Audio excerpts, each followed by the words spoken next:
The Star Wars sequels have many big flaws. But I'm not here to talk about those today. Today I'm here to talk about the mistreatment of Supreme Leader Snoke.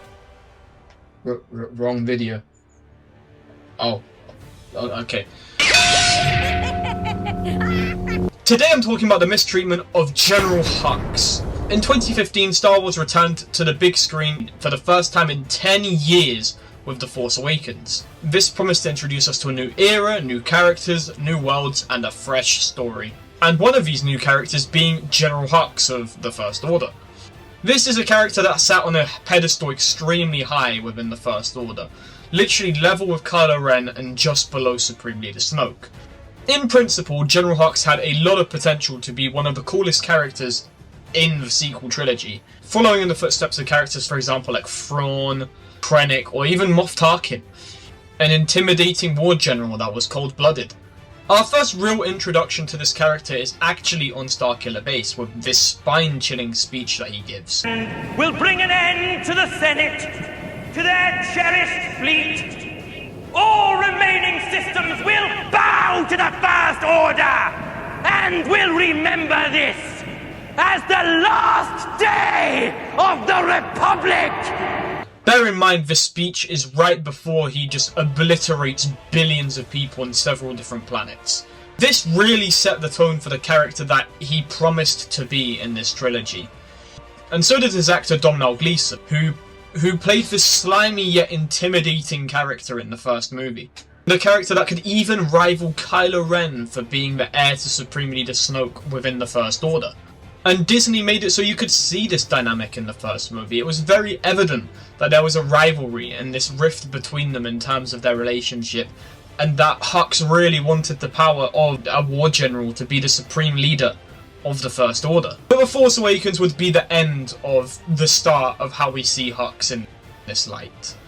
The Last Jedi released in 2017, the second movie of the sequel trilogy. And it really set the tone right off the bat for General Hux, who is talking to Poe Dameron over a transmission about his mother. I can hear you. Can you hear me? Look, I can't hold forever. If you reach him, tell him Leia has an urgent message for him. I believe he's tooling with you, sir. About his mother. Open fire! He then gets ragdolled by Snoke a few minutes later. And this was really the very beginning of the downfall of General Hux in the sequel trilogy. In the movie, they still threw glimpses here and there as to what could have been. There's this scene where he is in the throne room with Snoke before Kylo Ren actually is, which is cool, but they do show he can stand in front of the Supreme Leader just like Kylo Ren can. They do show he's high up, and the movie isn't the worst of him. There's still a few moments here and there where he's good, but when Kylo Ren becomes Supreme Leader, that is where it all fades.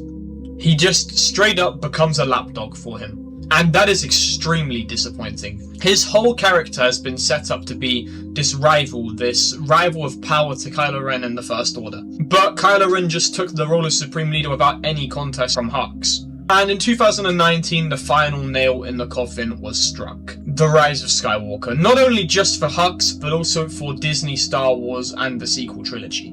This is where the real Disneyfication of General Hux falls into play, and a real sign of that they had no plan for this trilogy whatsoever. Suddenly, for no reason at all, we learn in this movie that General Hux is a Resistance spy. Oh my god! The guy that killed billions in Starkiller Base is now working with the Resistance against the First Order. Why? Because he wants to make Kylo Ren lose. This is the biggest eye-roll moment in all of Star Wars, I think. Suddenly, this guy who was all about bringing justice to the New Republic, extinguishing the very rebellion that they stand for, is now nothing. Nothing whatsoever. The guy that was the real deal in the First Order, the guy that was meant to be the Tarkin of this era, is a spy.